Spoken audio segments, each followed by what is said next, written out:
problem solving,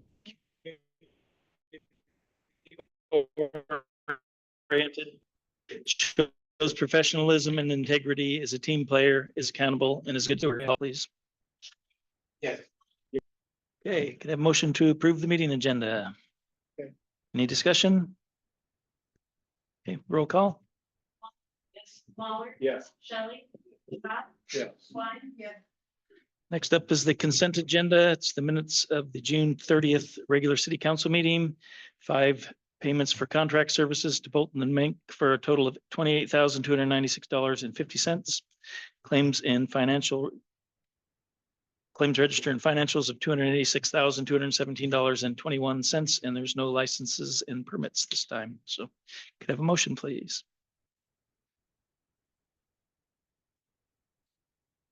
Okay, discussion? Okay, roll call. Yes. Yes. Lawler. Yes. Walling. Yes. Scott. Yes. City administrators report, Sven. All right, not a whole lot to report on since our meeting last week, but we did have a pretty good bid opening for the downtown project that we'll talk about. From my perspective, I know a lot of elected officials were in the parade or participated, but 4th of July was a wonderful day with the parade, everything at the park and the fireworks as well. So hats off to the chamber for organizing all that and sure now getting some well-deserved rest. So. Any questions? Okay, thank you, Sven. Mayor council comments. I'll second the 4th of July parade. It was a lot of fun. Just one thing is next year I'm going to make sure I don't have 4 cute girls on the front of my float because they got their picture in the paper, but I didn't. So a little bit jealous of that, but no, it was a good time. It was fun. And I think Okay, Mr. kids Mayor, got candied out.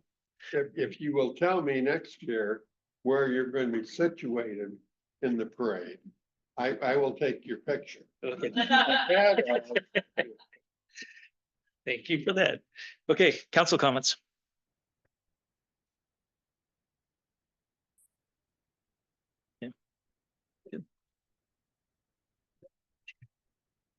Mine's not a comment. I was just curious, maybe a chief would give us a little update on how things went with the fireworks this year. We noticed a change? Was there a big change? No change? I think we, just a quick look at it today, I didn't look at all the numbers, but I think we issued, two citations, for people that were shooting after the hours. But the calls were way down this year from year past. And I think most people said that, by midnight, it was pretty quiet, both nights. And on Saturday, there was a few people, but nobody called, so we didn't have any other calls about, fireworks. So, I think everybody, went really well this year. Like I said, I think what I know right now, we issued 2 citations. There were a couple other calls where the officer showed up, and of course, nobody was around. Bunch of smoke in the air, but it's hard to tell who was shooting. But the numbers were way down. Awesome. Great. Yep. Okay, Thanks, Keith. sir. Do you support that the citizens have been responsive and appropriate and so on? Yeah, I mean, I was shocked. Thank you. Thank you. By the. That's just because years past, there was pretty heavily, or people just weren't aware that they were allowed to. I know when I was down watching fireworks, I prevented a gentleman with several kids with a bag of fireworks in the park from shooting them off. I wasn't working, but I happened to see them. I'm like, I better go talk to them. Yeah, yeah. They left. And Are you ever on duty? Off duty? Okay, So, but yeah, overall, I think it was pretty well. I was Thank impressed that things settled down after 11:15, 11:20, Yeah, and then there were a few random ones, but nothing like there had been before that. right. We'll see what happens then. Thank you. Anything else? Okay, open forum request. Speakers be asked to step up to the microphone, state their name and address for the record, and they'll be given 3 minutes to address the council. Any open forum requests?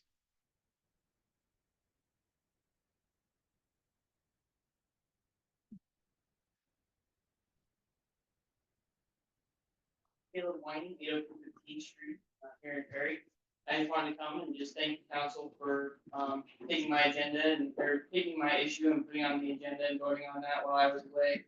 I'm doing great things for God and country down in the very swampy state of Louisiana. So I just appreciate you guys taking time to overview that and to have a discussion about it and to vote on that. So I appreciate that. And just the other thing I wanted to mention, I actually rewatched the recording on YouTube, and there was a few comments made about the trail that's on the east part of my property.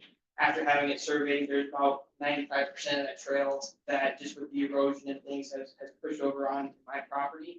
But that was something I would be more than willing to have a conversation either with Sven or, the council about possibly leasing and maintaining that trail to the city. So just work out some form of lease, and have my lawyers take a look at it, and obviously the city council take a look at it as well. But I know there's several people that enjoy walking along that and I enjoy it myself, like kind of getting out and teaching myself, but if that's something that the city would possibly be interested in leasing the trail rights of that walking trail just from the bridge, if you walked it from the bridge up to Park Street. So just something I wanted to kind of softball pitch to council for discussion later on, if that's something lease, and I would maintain, so that way the city no longer has to go out there. It's a big factory. The public blessing. Again, I just want to say, Fix that bridge. oh, yeah, yeah, the bridge going across, I don't own on the southwest side, I don't own that section, it's a little bit further west that I own on the other side of the tracks, but I was like, throw a couple boards on it, but I'll let the city do that. But as far as like the walking trail rights and stuff and having the public, use that, I would be more than happy to maintain it for a price and then at least involve. But appreciate you guys' time and appreciate Thank you. Okay, okay, sir. Succinctly, in just one little statement. What's the thing that you would urge us to do as city council and looking at all the broad perspectives and so on and so forth? As far as the trail shop, what are you talking about? Yes, Yeah, I mean, as far as the trail, if you guys think that that's something that is an asset to the taxpayers in Perry, Iowa, and that's something that you guys would like to continue the public to be able to use, even though it's my personal property, I would allow the city to lease that trail from me, and I would take over all of the maintenance for it. But that would be if that is something that, I heard during the discussion. The only reason I'm gonna mention is I heard during the discussion, there's folks that enjoy that. Obviously, I don't want to come in and take my bulldozer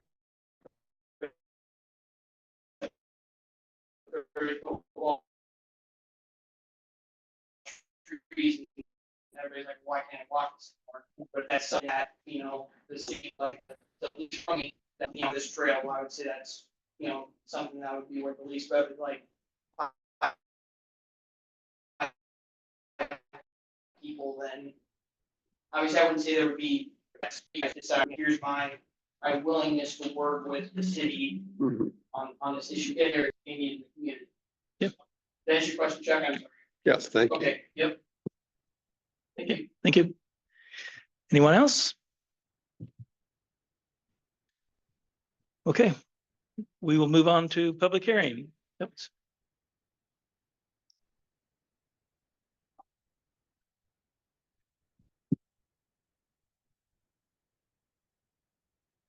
Okay, so we will open the public hearing for proposed amendment to the City of Perry zoning ordinances at 6:12. The purpose of this hearing is to inform the public of a proposed amendment request by the owner of real estate generally described as Dallas County parcels 0213300001 and 0213300002.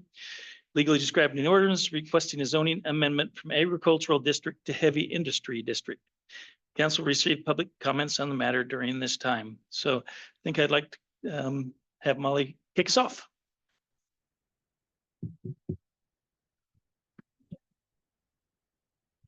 I'll present the project and then I'll allow the applicant to introduce themselves. And then we'll open it up for the public to come up and you'll state your name, address. We'll have 3 minutes, but that time you can ask questions or state.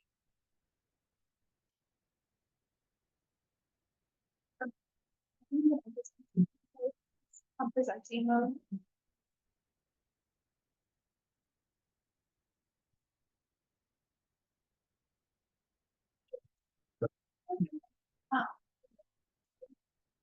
So this project is located along L Avenue or Sumas Avenue. Since it's in the city, it's actually Sumas Avenue, but it's L Avenue in the county. It's about 1.5 miles south of Highway 141. It's those 2 parcels highlighted in blue. And it's located approximately or about the southeast corner of the Perry Industrial Park. The current zoning is agricultural, and the proposed zoning is heavy industrial. So I think a common question we've been asked is why heavy industrial? So in our chapter 165.30 of the heavy industrial district, it specifically calls out a primary use as the slaughter of animals. So 50% of the operations of the JBS facility is harvesting, and the other 50% will be the packaging and processing of the sausage. So because that use does specifically call out the slaughter and the use is going to be harvesting, that is why we have to zone it heavy industrial. And then in the heavy industrial chapter, it does specify that city council has to review a number of provisions. So the letters A through E is the provisions that council has to review. I did ask the applicant to provide answers for these provisions, and we will discuss this at the end of the meeting or the last agenda item. We'll go over those answers, and that'll be the time where if you would like council, the applicant to expand on those answers, or if you have any questions, that would be the time to do so to make sure that you are comfortable with what has been presented. So how do we go about where these businesses or these uses should be located? So we use our comprehensive plan and our future land use map to make those educated decisions. So our current comprehensive plan is the 2030 comprehensive plan that was adopted back in 2013. And it shows like 3 different uses for future land use. So what you see in yellow is residential neighborhoods. What you see in red in the middle is the downtown district. And what you see in yellow is called activity centers. And the area we'll be focusing on is what is boxed in yellow.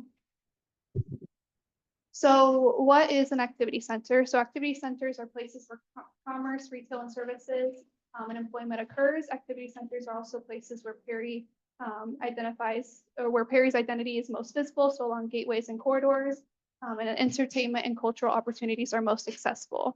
And you guys can find all this verbiage in our comprehensive plan. If you were to Google the City of Perry comprehensive plan, this will pop up. So page 3-9 is where you can see that. And then on page 3-14, it states that activity centers can include industrial users, institutions like Dallas County Hospital, churches, higher density residential areas, and even community athletic parks. So the activity centers are broken up into specific almost neighborhoods. So I believe there's 5 in the comprehensive plan, but the area that we're looking at tonight is the East Gateway District Activity Center. That is the area where the applicant tonight is proposing to do the rezone. So you can kind of see the industrial park on the south side. Everything kind of highlighted in pink is that East Gateway District. And it specifically calls out in that East Gateway District that is located at the intersection of Highway 141 and Willis Ave. The emphasis of this activity center is on employment, retail, and services. On the south side of Highway 141 is the Perry Industrial Park and a number of industrial businesses and vacant land to accommodate new growth. That can be found on page 3-15. And then on the same page, it states that over the next 20 years, it is anticipated that new commercial and industrial growth will follow the historic pattern, with industrial located on the south side of Highway 141 and commercial focused on the north side. So From these statements of our current comprehensive plan, we can make educated decision that industrial growth is proposed to be projected along south of Highway 141 near the existing industrial park. So the next few layouts I have are just conceptual site plan layouts that the applicant has presented. Again, these are conceptual, so they may change. The site plan will come at a later date for approvals, but we just asked for the applicant to show this just to give you guys a general idea of what the project would look like. So access will be off of Sumas Avenue on the very left-hand side. Trucks will come in and then they'll split up into two different accesses. So the very east side or the very right-hand side would be where the trucks with the live sows will come in. Then they'll unload them all interior to the building. And then the trucks for the west access or left-hand access will be the trucks that come and pick up the packaged sausage to then ship out.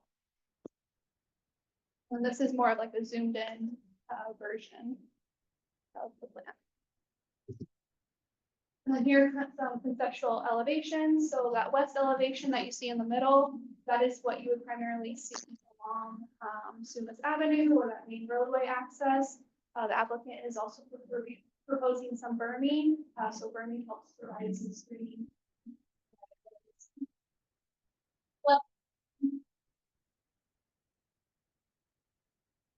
And again, this is a conceptual elevation, so this would be more zoomed in on the site, but kind of what you would see without berming from like the northwest corner. So if you were driving down south along Sumas Ave, this is what you see.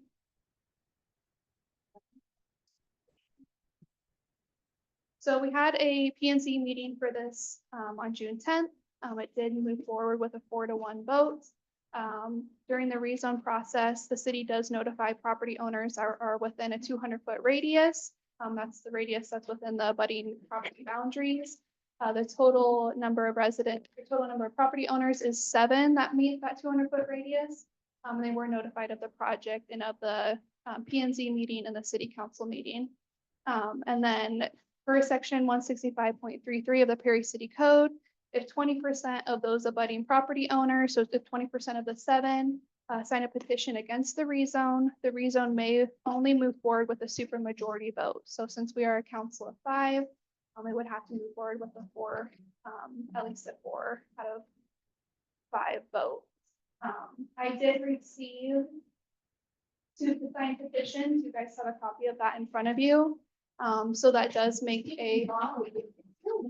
Here. All right, yeah. I'm not getting a lot. Okay, I apologize. So there is 2 residents that did sign, or 2 property owners that did sign that petition. So because of that, it just has to be a supermajority vote to move forward tonight and move forward for the future readings. And I do have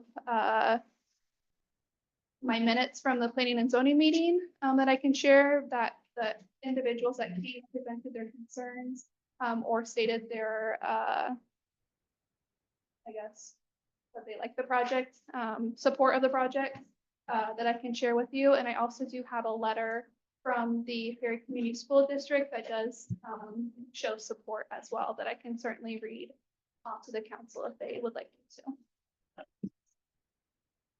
Yeah, please. So Perry Community School District did provide a letter of support. It does say that the purpose of this letter is to communicate Perry Community Schools' full support of JBS establishing its business in Perry. The rationale for this support includes the following. JBS has a culture of partnership. The Perry Community School District Board of Directors and Superintendent had numerous conversations with city officials and school administration from Marshalltown and Ottumwa, 2 communities that have benefited from the partnership with JBS. Both of these communities were in full support of JBS as partners. Another bullet point states that JBS has a culture that believes in supporting the community and school with vital projects and initiatives. Millions of dollars have been invested in these 2 communities from JBS. Another bullet point states that student enrollment, JBS would help stabilize Perry Community School District enrollment. Perry Community School District enrollment decreased by 109 students. Mason abruptly exited Perry. In conclusion, the Perry School District Board of Directors and Superintendent look forward to building a strong collaborative partnership with this progressive company that values the school in its community. Perry Community School District and Perry Economic Development have collaborated to develop a strong understanding through a PED MOU. Thanks Perry City Council and Perry City staff for your work on this vital project. Signed all the school board members and the superintendent. And I will just briefly go over my minutes from planning and zoning. But we'll also provide like an update that JBS has shared that will answer some of the concerns that some of these individuals had at the planning and zoning meeting. So Lamar Kofi of Urbandale, he owns a site just north of where this rezoning is proposed. His concerns was with potential odor and that affecting the surrounding development. He stated that he was happy for the community and the potential of this project, but was concerned with the odor causing issues. An update since the planning and zoning meeting and for the public here tonight.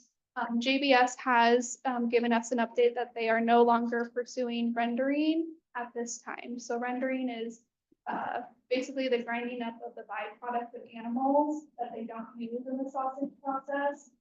And that's, if you're familiar with Tyson, that's what kind of created the smell in Tyson. So because they're excluding rendering at this time, that will help mitigate any of the smell concerns that we have from a number of individuals. And then Kay Bullock of Perry also expressed her concerns of the odor at the planning and zoning meeting, as well as the possibility of hearing livestock at the facility. She expressed that the project would be good for the community, but reiterated her concerns for traffic as well. Eddie Diaz of Perry, he represents the school board, but also Perry Economic Development. He discussed the conversations and background research he and other community members did on JBS, including their field trip that they took to the Marshalltown plant. Eddie explained his support for the project. Jeff Hewitt of Perry. Hewitt discussed his involvement with the project through his role with Perry Economic Development. Hewitt expressed his gratitude for the openness of JBS in discussing the proposed project. He described the project, quote unquote, as a unicorn for the community and outlined his involvement in vetting the company and their operations. Perry Economic Development has unanimously voted to support this project. And then Joyce Scott from Adel.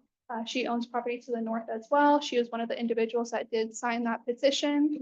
She expressed her concerns of the project as it is next to a Century Farm. And then she also expressed her concerns of the smell. So with the update from JBS of no longer doing rendering, we do feel and hope that that would mitigate a large portion of those smell concerns. I know I just spoke a lot. I will allow for the applicant to maybe introduce themselves just so people can see the face, and then open it up to the public.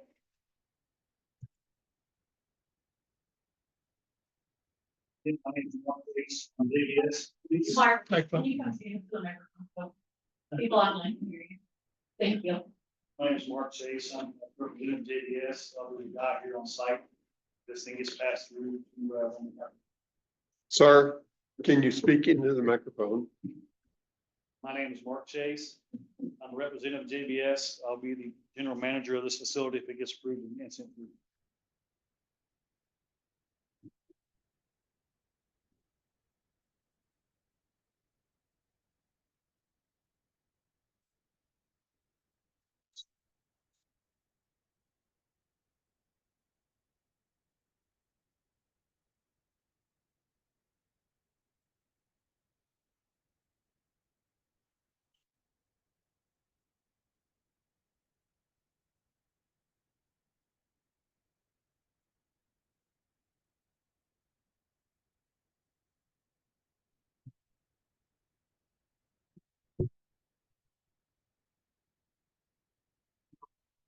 Dave Duffy, civil engineer with that.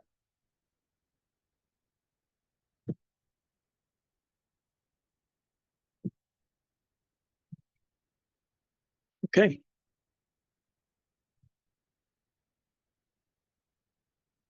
Please step up to the microphone again. State your name. Address. Okay, please. Yes. Yes, Lamar Cothy, 3514 142nd Street in Urbandale. And she was up here, she mentioned that the rendering as of right now it's been put on hold. And Sir, back up there. Could you say that again, please? she mentioned that the rendering for the plant would be on hold for right Okay. now. Thank you. But my concern is that what's gonna take that off of it, and they take that off there, okay, so now we're gonna start rendering, or what would have to be done with the council, complete new issue on the agenda for okaying that. If not, then it's gonna get swept right in there to have rendering. And I know for a fact, that I've been in Marshall, different places where they have their plants, and it smells bad. So all I'm saying is that if the people that are developing it would say this, listen, I'll sign a document that says there won't be any bad smell, otherwise we'll take care of it. Then I'd be very, very happy. But it's just that somehow a signature could be gotta be on it that, listen, we're not gonna allow in the city of Perry, Iowa, a bad smell coming off of our endeavor. I'm just very concerned about that because I'll tell you what, because I've been involved in the developing for 54 years. And I've been in 22 different cities, and it really bothers me that something like this, possibly could happen because that smell comes off there. There won't be people developing there. I don't know who it would be. So therefore, it would steer people away from getting that land developed. And sure, the city, that is zone industrial, bring a lot of taxes in for. I'm just concerned about why they wouldn't sign the paper that says specifically there will not be any smell coming off this project, otherwise we will take care of it. They'll sign that, and I'll be happy. Thank you very much. Thank you. And just for city council as well as everybody else, once this would be approved, specifically rendering in that list of items that Molly went through requires separate city council approval. So through this process, only the harvesting of animals would get that approval. With their site plan, also not including rendering as part of the site plan and plans. If at some point in the future, JBS would want to look at adding the rendering process to this project, that would require additional and separate city council approval for that activity within heavy industrial.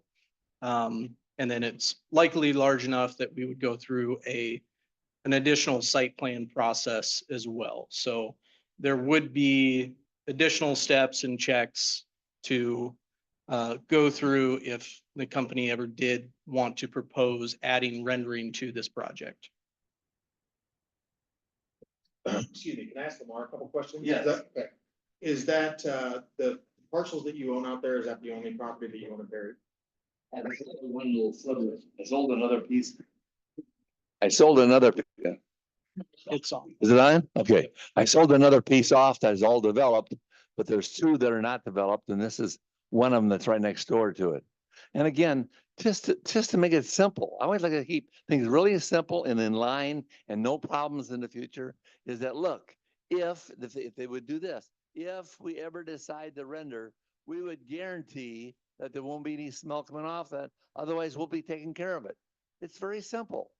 Now, because we don't want that, you don't want that smell here, I'll guarantee you. I'm just saying that that's a big thing. Otherwise, I'm all for development. That's all I do.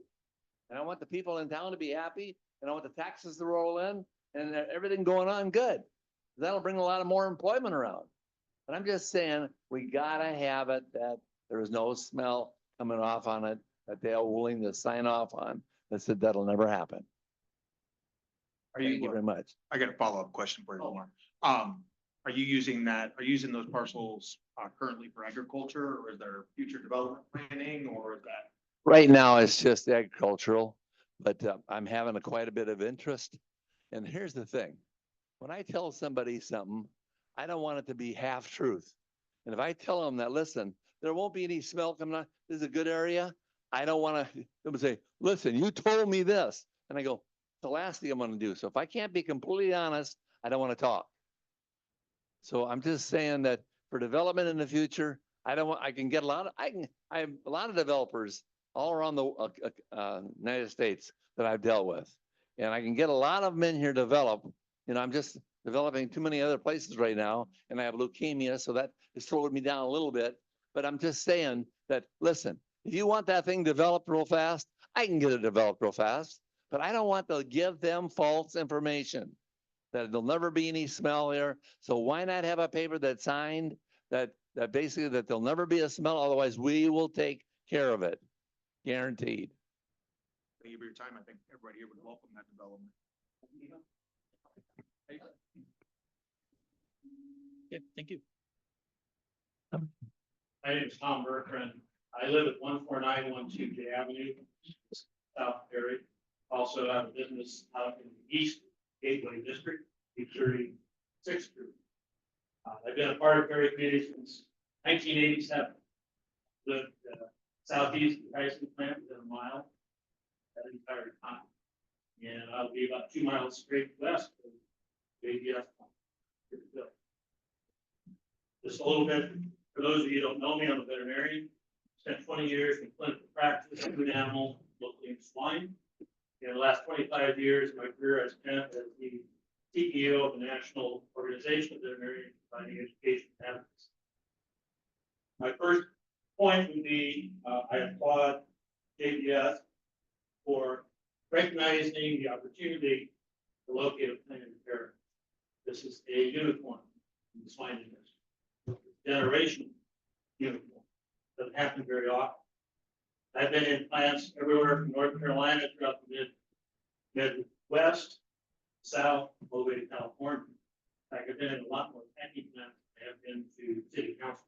There are good ones and there are bad ones. There's no comparison from a plant built in the 1960s or 70s to a plant built in 2000. A plant in California that you wouldn't know was a plant. There's no odor. Very little noise. Odor scrubbing abilities they have in the lairage, which is where they keep the live animals. Rendering, the rendering is not on the table here, but tremendous advances made in that. This plant represents really the best opportunity we've seen in Perry for a long time.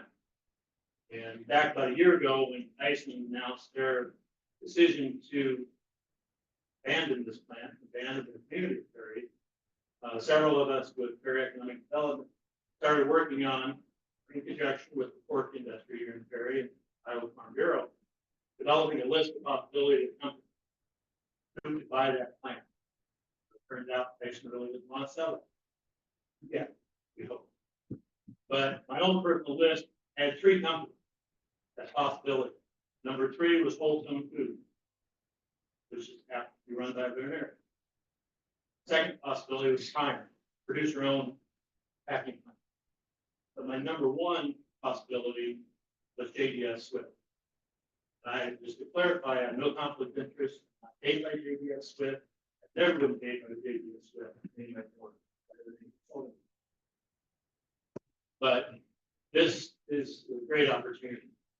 Last thing I would say, my confidence in Swift grew when I met, when I first realized who the plant manager, Mr. Mark Chase, but known for a while. And in any business, local management is key to the relationship that they have with the community. And I will vouch for Mark. I will go to Matt for him, because he's the type of boss that you want in charge of that. And that's awesome. He will be part of the community.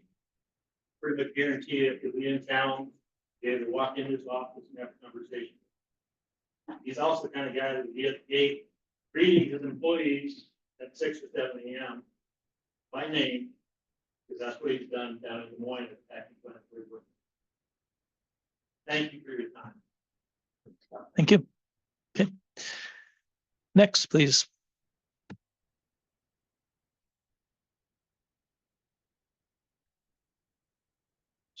Last question. I have a question for the engineer that was just up here, the architect engineer. What are you all going to design air purification, air quality control in this new building? Just like Tom said, this is a new building, new technology. What technology are you going to use right here and there? Absolutely. Yeah, as it relates to odor mitigation, of course, generally, when the biggest contributor for product is boiled down. First off, just to address odor in general, I think it does make a business decision to not pursue rendering at this time. It's really from public. You know, all the stories that we've heard in this community makes a lot of sense. JDS wants to be a part of it. So as far as technology goes, with the updates that are made, you know, from the older plants to now, exhaust capabilities, the air change, fresh air that happens. Really, JBS has partnered and continues to partner with sustainable organizations as well as organizations that align with communities and benefits of communities and with those kinds of technology, making sure that we're providing a facility that not only aligns with the employees, but also so as part of that, really it comes down to how much fresh air and how you handle exhaust. And you know, on that, if there is any odor that comes from any of the production, that's put through a special exhaust system.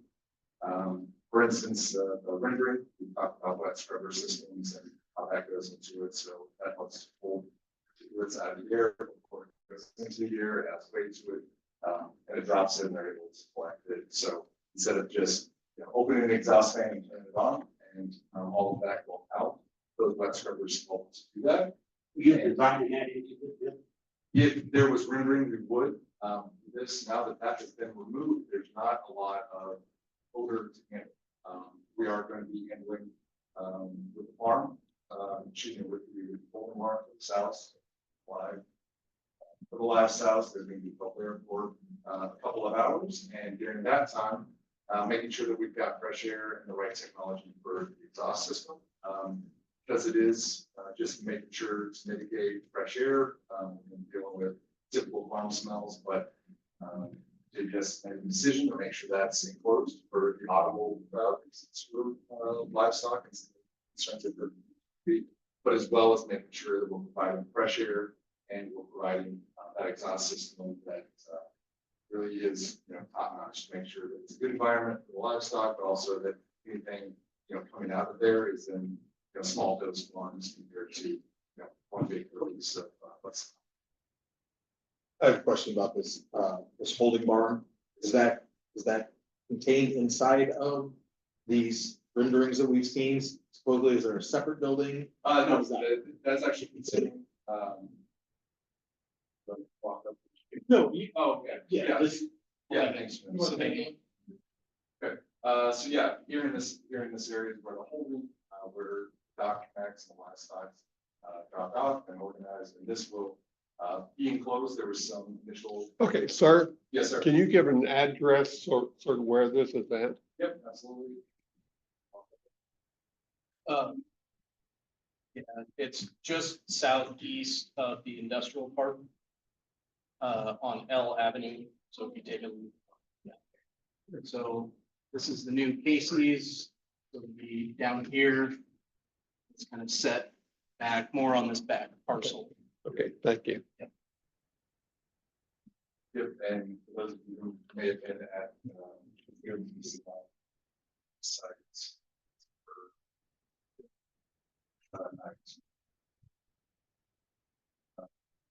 And for some of those who were at the meeting, there has been some changes to this plan. Or concerns of where livestock's at, vehicles and things like that. So at this point, the concept plan, which we adjusted to the east side of the property, so it allows for more vehicle queuing along the driveway on the north end, where we're showing some of the semi trucks and trailers. So give an idea of what that what that queuing looks like. That was a question that came up, as well as relocating water treatment facility to this northeast corner instead of being along L Avenue, and then moving the livestock portion as far away from L Avenue as we could within the bounds setbacks.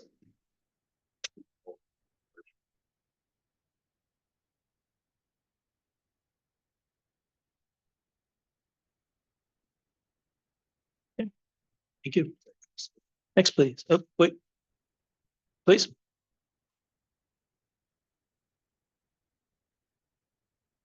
Yeah, so it'll actually just be adjacent to it, so on that northeast corner, as GPS water report, sanitation and everything throughout the building, it will go to a pre-treatment system, which is part of JBS development, JBS's cost, so it actually gets treated here on site and will then be slowly released back into the system once it meets all the requirements that want to discharge.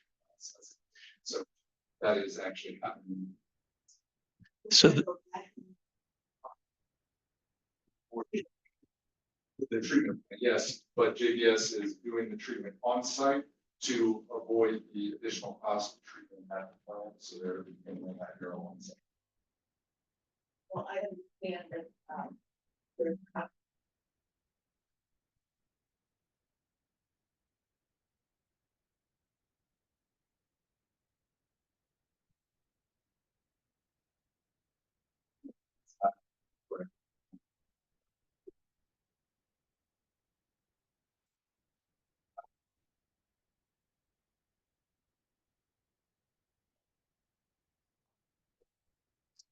As well. The design for these treatment facilities have definitely is really that I know is across town. That the utmost intention is to align with any of the discharge requirements that city of Perry, if they're required, then this.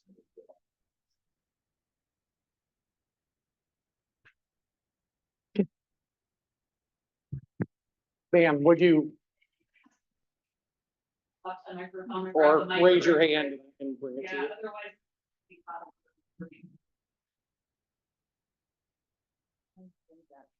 Ma'am, I can't hear you. What's going in that west side?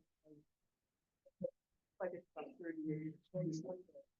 She asked if I could speak with going to the west side of the site.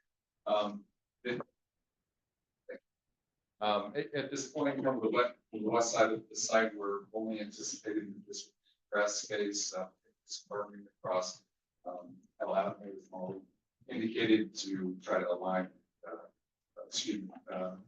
adjust the view. So necessarily you can see the point once you got the permit along that west side. At the north, where those two ovals are, that's currently stormwater management. So as rain falls on the site, we want to hold it so it doesn't discharge on to any other natural site faster than before we develop it. So we want to make sure to take care of rainwater and kind of see that along the top of those three ovals there.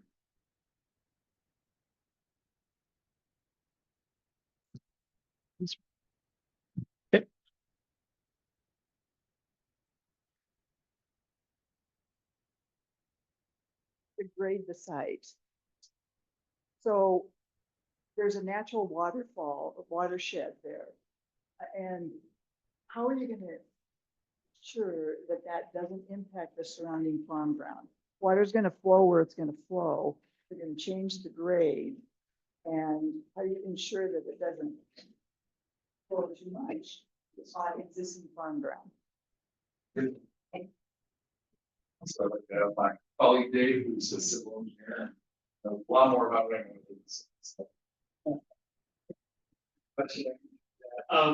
So when we do the proposed design, we're going to maintain the existing drainage areas that lead the site. There's approximately 5 locations where water leaves the site.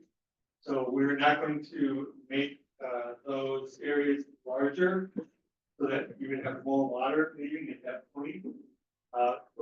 The purpose of the detention basins, not only do we have the 3 along the north there, but we actually have two along the east near the livestock unloading, and we have a longer swale type detention to the south edge of the site. So each one of those will have its own discharge point that will match the existing runoff location. And will control the stormwater so that as Josh said, it will not exceed the redevelopment runoff rate. So we're doing that to prevent the erosion. That water.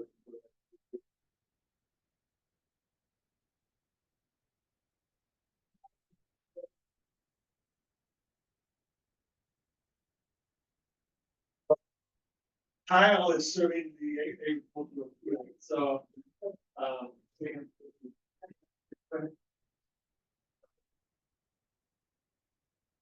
So tile is hooked up. could be Ma'am. hooked up to adjacent fields. And water. Ma'am, I can't hear you. You're not speaking into the microphone. But live, it's just for recording some people online. Oh.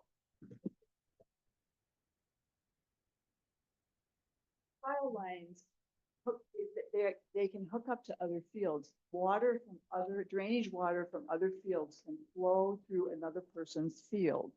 So if those lines are broken, the water is not going to flow that's flowed for years from the neighboring fields. So there's two issues with water here. One is water that you don't want to often flow onto other farm fields surrounding it, which you've answered the question there.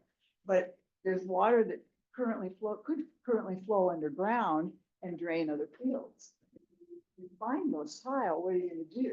I mean, you don't want to bury them underneath a slaughterhouse facility. Are you going to reroute them, or what is going to happen so that you continue to drain other farm fields as have done for years? so we have acquired the county tile maps. There is a main tile system that's south of this property that drains to the east. But when we look at the topographic survey of the site, the entire property drains off the site. There's nothing, no adjacent properties drain onto the site. So therefore, any tile that's on site, we could remove it, trap it, and it wouldn't affect any other properties. Water. There wouldn't be any other tile that I'm aware of.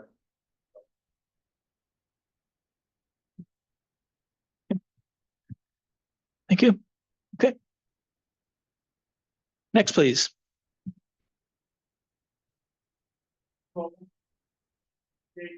I'm gonna.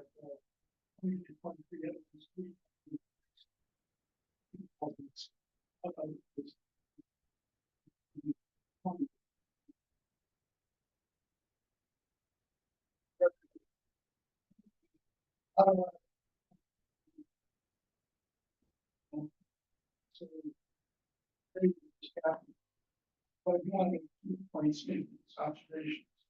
Have anybody heard of ozone generation in the ceramic plates? There is this technology, and we did use our product to learn more about it. It's rather expensive because of ocean rules, but that stuff will remove the smell entirely. In fact, one I have at home, a little unit outside of a toaster I use in the basement when I'm painting with oil paint or soldering whatever, smoking a cigar, whatever. It takes the smell entirely out. My wife used to put it in the bathroom with my wetsuit in California, so, and solving on it. So even if they go to rendering, we know they're not doing rendering, but they've always said at this time. And I don't trust politicians, and I don't trust business people. Idiots, you know, things change. People will say one thing and do another. All might mean well. And I think it's a good idea to get the jobs here, but we can't have Tyson's smell miles from water. So the other point I wanted to make is why everything all at once? Why are you going from agriculture to heavy industry? I did, you can't use light industry, but you could give a light industry with intention I know you said that if they go to rendering, you gotta do more stuff. But once you give them, an inch, you're gonna be, wow, that's the way it works.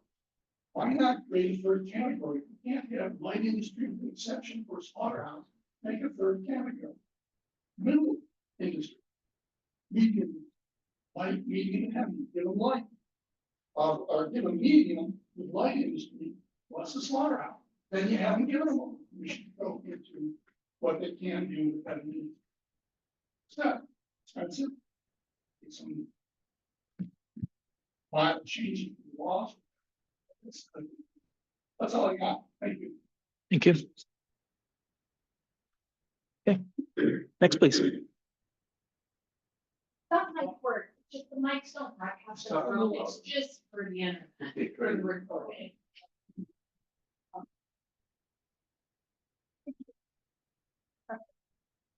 My name is Sue Olmsted and I live in Woodbury, Minnesota. My siblings and I own family farm ground close to Cary in Union, Dallas. One of our farms is a Century Farm, purchased by our grandfather in 1915. And it is this farm that is in proximity to the. Our parents were Carl and Harriet Snoor, and our family and extended families have been in Perry and the surrounding countryside since the mid-1800s. Since the passing of our parents, my husband and I have farmed and managed our ground.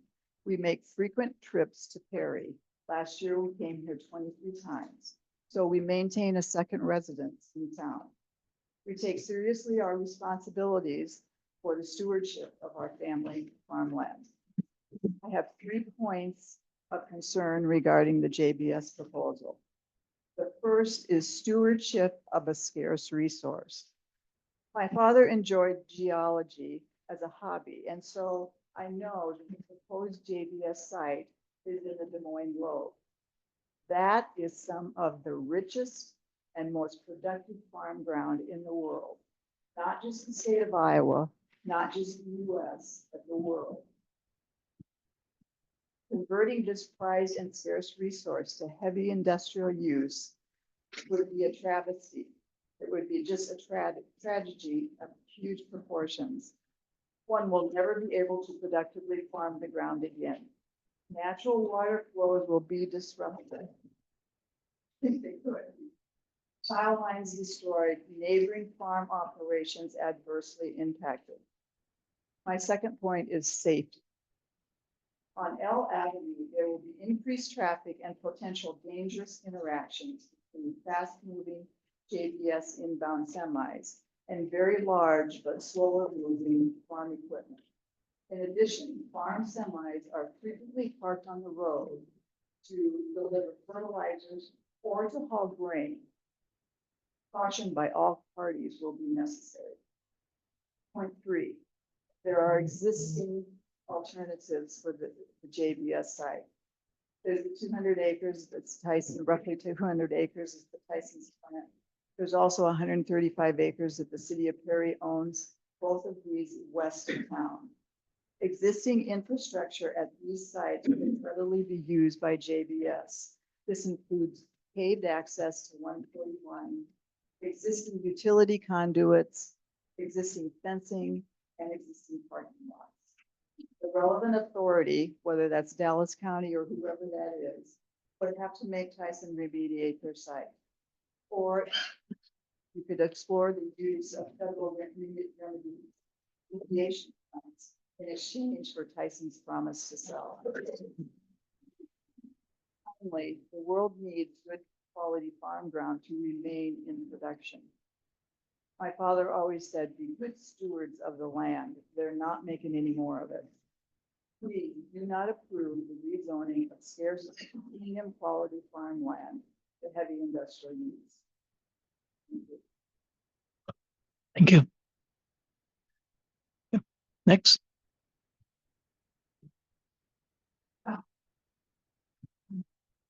Good evening, everybody. My name is Eddie Diaz, school board member, also part of PED. A little context for you all. Prior to JBS's competitor leaving the town, city manager, myself, superintendent, Mayor Kavanaugh, and even his predecessor met with them multiple times to address challenges that we saw and trying to partner with them to address those challenges. Unfortunately, those conversations did not wanted to, eventually they ended up leaving, so we had to address the issue with that. And there was many issues with that. So with that context, you can understand why myself and other people tied to the school were concerned. And wanted to make sure that whoever came to town was going to be a good partner to the school district. So we've met with the leadership, some of the folks here and other folks to try and have direct conversations. Some of you guys were part of those conversations. And were made more comfortable. But they also challenged us with the notion that we should verify. And so we organized a trip. Some of you were able to make it to some of the other locations where they have sites or plants, and basically talk to community members. And based on that, we feel that there's a strong potential to build a valuable partnership that can help the school district should the city approve it. Obviously, it's going to take a two-way communication. They've admitted nobody's perfect. Nobody's perfect at the Perry side either. It's just going to take work from both sides to make it happen. So, yeah, if you have any questions, let us know. But we've dug pretty deep into this and are happy to help. Thank you. Okay, Eddie. A simple question. Yep. A yes or a no? Yeah, so the Clark wrote a letter saying yes, the school district is supportive. Obviously, it's going to take partnership. They need to hold us accountable. We hold them accountable. Yes. Okay. Thank you. Next, please. My name is Anna Ward. I live at 111 I also live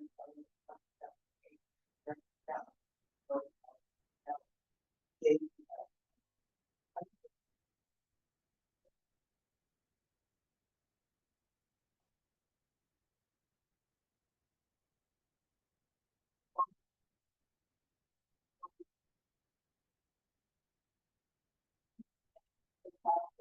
in our family with the understanding that we are prepared for that. It is some of the richest and best producing land in the world. We need to care for and protect our farms, making them a high priority. Faith is the key to all we need. Caring for the land includes protecting the natural range and any priority that we can. Building a huge packing house in a field that many farms endangers green, burns, construction of water treatment lagoons, and compaction needed with a large footprint foundation, all pose high risk to the drainage. Care of the land should also include conservation and the most ecological way forward. The land I've been occupied should be used care. The infrastructure is already in place. It could be updated for much less than it costs to start new. The closed piping plant covers around 200 acres. Yet the city seems to be closing their eyes and instead wanting to take 90 or more acres of prime farmland away to build another meat packing facility.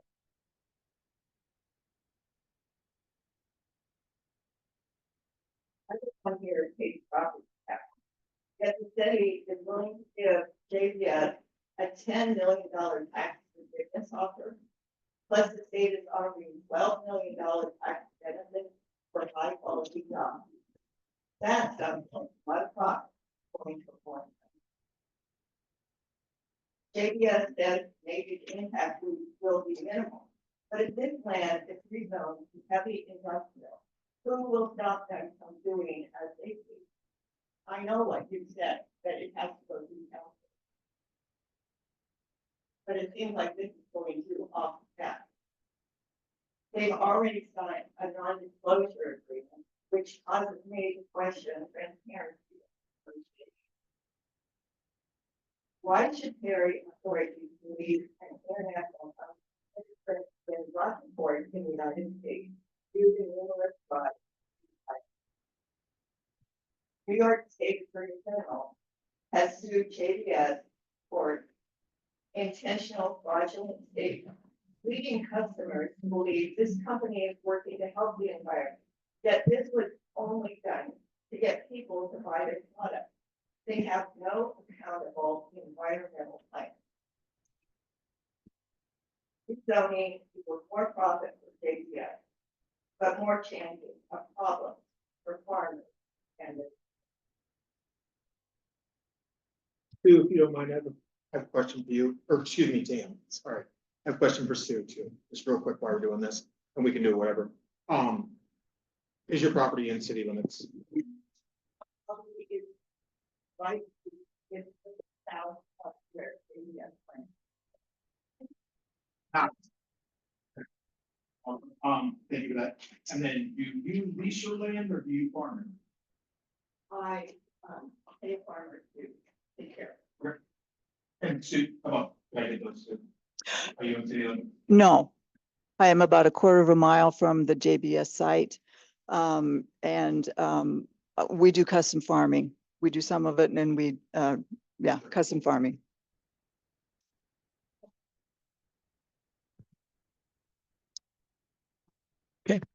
Anyone else? Sir. Lady wouldn't, she hasn't gotten to you yet. Okay.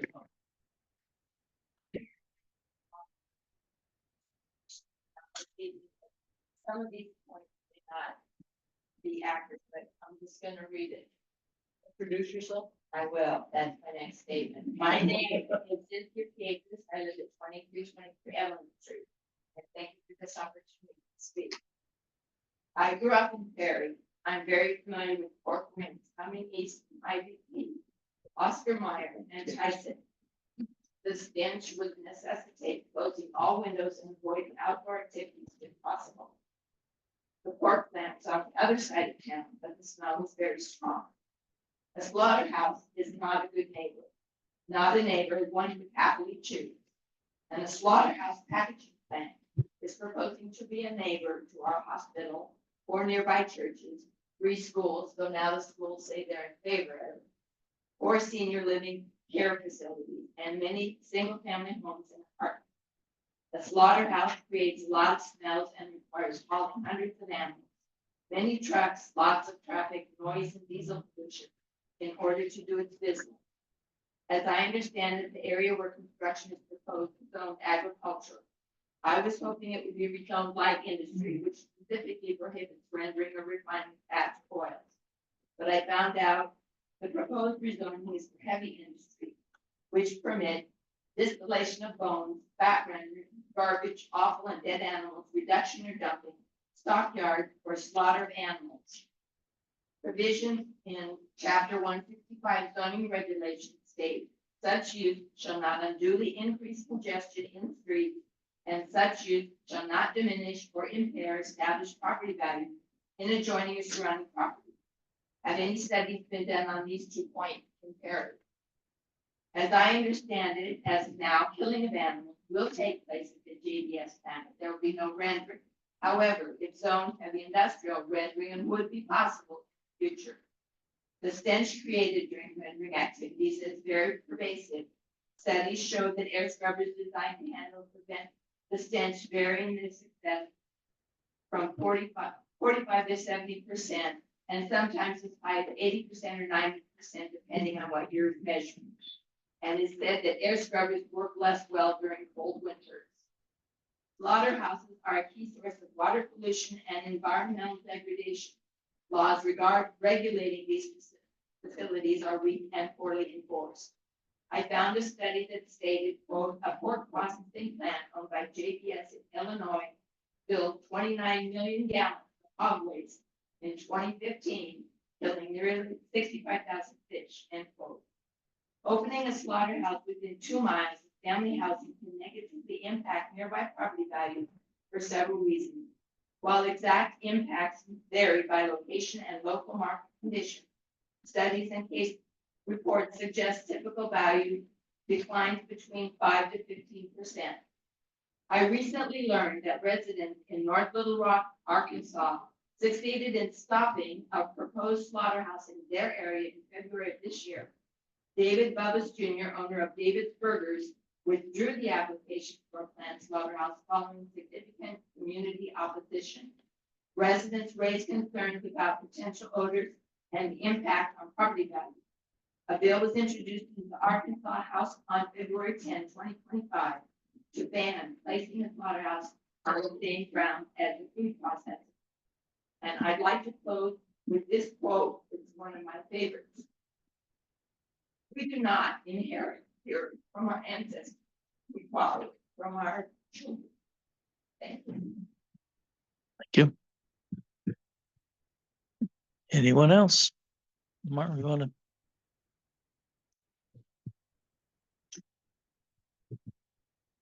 Yes, this is Lamar Kofi again. Basically, I don't have a lot of fun talking about something negative and bringing up the negative part again and again. Because, you know, I'm into development. Cities like this need development. It's a real good, very good addition to Perry, Iowa. Here's the problem, people. The thing is this, it always keeps saying, at this time. Well, let me tell you something. At this time, why don't somebody sell off the front of their developer? And I tell them, listen, there won't be any skins coming off that farm, that development back to the factory. And but then all of a sudden we got a lot of smell. They're gonna sue me. I told them that it's not gonna be. And you know what? Then I gotta turn around and sue you, the city, because I'm getting sued. All you have to do is make it again very simple. If they will sign a paper, they'll say, hey, we will take care of all, if any smell comes out of there, we will take care of it. And here's the thing, they say, well, I'm in this facility or this facility. Listen, I don't know how many things are gonna be hot spot right there. I hear that, what, 550,000 a year now? 550,000. You know, what happens if they're about a 10, you know, a lot more than. And what would that be? And so a little smell goes a long way. We get a lot more positive. Okay. Please. And we've got your complaint registered, so speed things up. Yep, please. If there's any problem ever with smell, we will handle it. It's over with. Yeah, and it will be in the city limits. The city does have a nuisance abatement procedure. Tyson was in the county, so we had no control over what happened out there. Our intention is to hold them to the nuisance abatement. If there are smells, then we have the possibility to shut down whatever is causing that odor. So, and it's our duty to enforce that, and we intend to do that. And JBS tells us they can do a good enough job that we won't have to enforce that, and but we'll work it. Yeah. So, on the council, please. Good evening, Jeff Hewitt, 163, 335th Street, Perry. So I've lived here my whole life. I moved to town in 1978 when I was born in the Dallas County Hospital. I expect to live here the rest of my life, and I hope my kids live here the rest of their lives as well.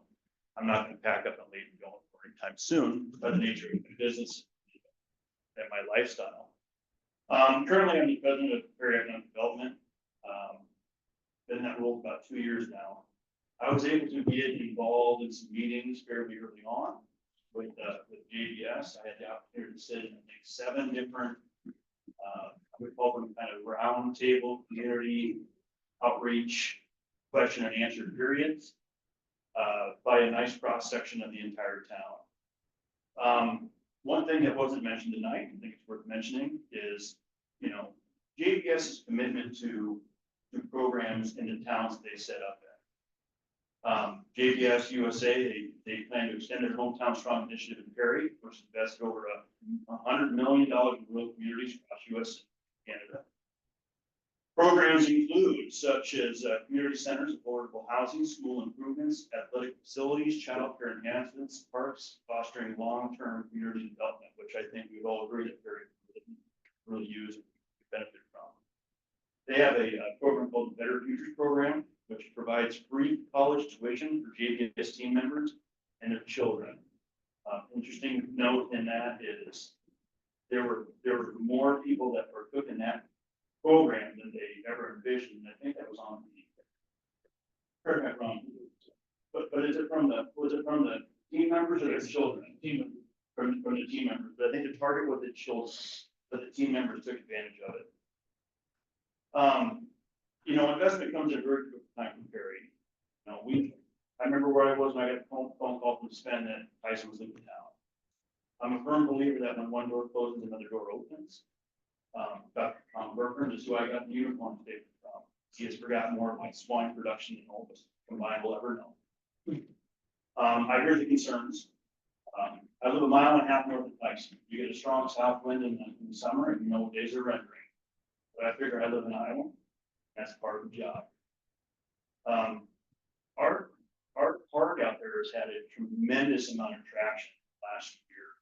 We came out of some very tragic times here in Perry, losing Tyson before that our school shooting. We need something like this from a company that's willing to support it. I don't specifically have a dog in the fight other than the fact that I love my hometown. I spent a lot of time volunteering with the board to help bring things to town and educate people. And I've been very vocal about that. I don't have a dog in the fight. I'm not trying to ramrod anything through. Eddie and his crew did a great job putting people together to go get some information. Now, I'll leave you with two thoughts. When we asked the people of Marshalltown, if the same facility could happen in Marshalltown, would they take it? And they said, if Perry passes up on this opportunity, we'll do everything in our power to land that project in Marshalltown. And my last, what I would call an aha moment for me is I was traveling from north south in the town on a day that they were doing the meals at the church. That's normally about a 6 to 7 car turnout. And as I went by, I looked over and there was 100 cars if there was one. And that led me to discussions about what can we do next. And the door was opening, I just didn't know it at that time. So again, I'll leave you guys with that. Any questions? Yeah, I have a question. About business. I understand it. In order for PBS to come in here and be as productive as they were in Marshalltown, which I saw, and as productive as they were in Oklahoma, as I saw. Eventually, they're gonna have to win it, just like this gentleman just said. Eventually, you're gonna have to bump up your production. We wanna know, like this gentleman said, when you bump up that production, what are you gonna do to mitigate the over? And the engineer addressed it a little bit, and that's what I want to do. JBS officials. What are you gonna do when you bump up your production? I just wanted to interject. I don't want to see it mitigated. I want to see it eliminated. And have the tech cost money. Should eliminate the smell entirely. Spend the money on it. Question that this gentleman asked, I've asked. As a businessman, we understand, we gotta produce. Sure. So as a businessman, I would say that it takes a business to employ people to make your community. You can't get something without giving something else up. I don't care what it is. I would say, as to Tom's point, plant built in the 60s is very much different than a plant built.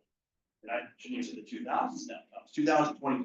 By the time this thing gets going in 2026, I'd like to think that they're employing all the latest and greatest technologies that can be created in a plant like that. You know, it's not for me to answer if they're going to have rendering or not, but I would personally say it wouldn't bother me. Sir, I don't think you answered his question. Well, it's not Should his I- question to what's- answer, what's it's the answer? JBS question to answer. And I asked JBS to answer the question. What are you gonna do when you start producing? And did he Sales end, come better. What are you gonna do? I've asked him. and did he answer you?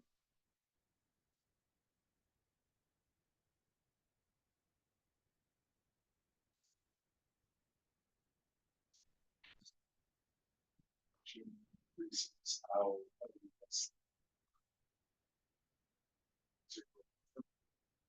So as part of JBS's commitment. Concern. As part of them eliminating this, they have indicated and committed and to us from the engineering side that we are not pursuing any rendering. So we got to figure out where to go. There's a network in other communities where they have rendering capacity, and JBS has that network in Iowa. And as those items become available and at the site, they're going to be put into a truck. Within 2 hours, they're moved within that truck. They're within the enclosed dock at all times. It's all refrigerated product at that point. So we're not dealing with any kind of materials that are going to be sitting out in temperature or anything like that. It's all refrigerated, put into a truck and sent to a rendering facility at another location that JBS worked with, whether it be their locations or other rendering facilities that are already constructed.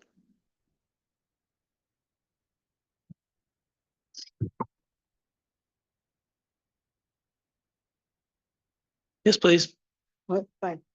Look, I have a question about the rendering. You said that everything was going to be put in. Ma'am, can you speak into the microphone a little bit? Yes. You said that the rendering, all the items were gonna go into a truck and taken away. Does that include the blood? So the question is, if you didn't hear it, was that if the edibles, the leftover pieces that we took rendered, is blood also. There is an operation that blood would be removed. So we will not be on site building to conceal tanker and never open to the exterior world of this building. I'll repeat the question. indefinite trucking of those materials is not sustainable. That's not a good economic model for a business. So my question is the same as the council members. I mean, what are you going to do? I mean, are you going to put rendering here? Trucking it is an inefficient way to move that material.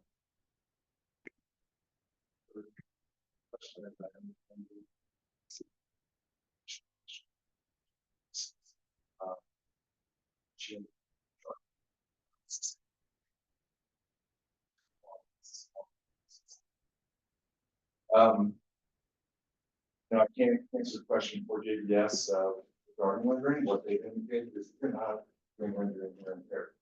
Heard what that process would be as far as sustainability in an economic world of trucking and transporting. You know, the energy that goes into rendering, there's a lot of energy that goes into that as well. So without doing a little research, I can't, give you the numbers of what that sustainability alignment would be, trucking versus others. But I think to address the community needs, trucking makes sense. There's trucks coming in and out of this facility and other facilities all across America. And for what JBS is committed to is they're not going to send the additional energy to the rendering here, which causes delivery, which causes majority of the concerns. So they have committed to not doing that and funding that cost of what it takes to get it off site. Because I think when we talk about sustainability, it's a bit more.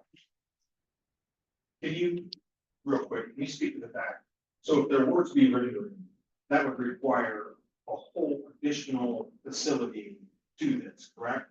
Yes, that's correct. Okay, so at this time, you wouldn't even have the ability of trying to do that without us having another talk about that, because you have purchase land and city limits allowed us to govern you in that way, correct? That is correct. A question, Jim Caulfield, 2124 Estella. This is a animal welfare question that was posed to me and I didn't have an answer, so I'll pass it on.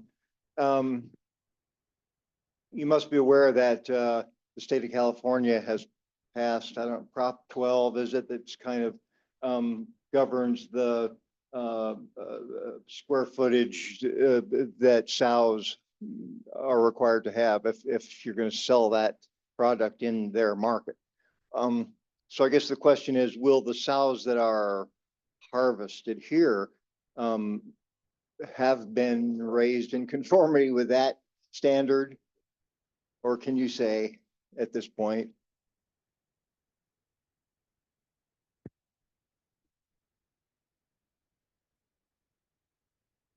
Well, that's an honest answer. That's a production question. Prop 12 has to do with the space allowed for gestating sows. A certain square foot that is not scientifically based. It's a philosophical question. Most sows in Iowa do not meet those requirements. There are certain production systems that are meeting it, so they can sell meat into California. But I would say majority of the suppliers to this plant will not be abiding by Prop 12, but there could be a segregated kill at some time.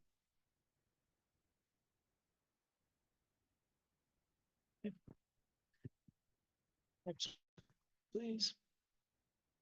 Tam O'Rourke from Lawrence, Kansas. My question is to just clarify something that you said earlier today.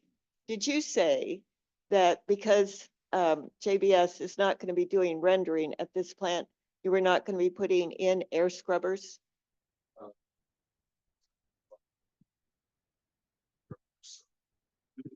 The air scrubber needs, for anything that we would need within the facility. At this point, there is no wet scrubber, which is a very specific type of exhaust, but there is going to be filtrated exhaust that handles normal production, but because of the amount of odor that rendering releases, the higher technology for the wet scrubbing system. So at this point, there is no need for the wet scrubbing based on what is left in here and what is anticipated to be at the plant. There is nothing that requires wet scrubbing. That's correct. Yeah, there are no wet scrubbers, but if there are any requirements based on the codes and regulations for the city of Perry or the state of Iowa, we will include those. We're not that far along in the process, but we would apply by any state laws or regulations to make sure that we're scrubbing is. I think that's the question. Thank you. Matt, want to go? I guess my question is, why won't you and JBS guarantee? Okay, there won't we've be any heard- smell? I mean, We need to move on because we're getting late and, no, it's what the meeting's all about. yeah, but We're gonna the get- third time we're you've gonna go asked, we got it on record. We will deal with it and it'll be, We will deal with it. yes. I'm just saying that when somebody comes in and develops on my property there, and they have a problem about smell, because I'll guarantee there won't be a problem with smell, the lawsuit will come back to Perry, Iowa. Okay, we've got it on record. So thank you. Got that? Yes. Matthew. 21 Iowa Street, Perry. Resident here for about 20 years, born Elston Hospital, 1977. My family's from here, old generational. I have for a long time, 15 years maybe, as a volunteer economic developer in Perry. In particular, the immediate past president of Perry Industries, Perry Economic Development. And I guess I want to maybe take us on a little history tour of packing. Organization has raised $1 million in 1960 terms to build the Dyson. Okay.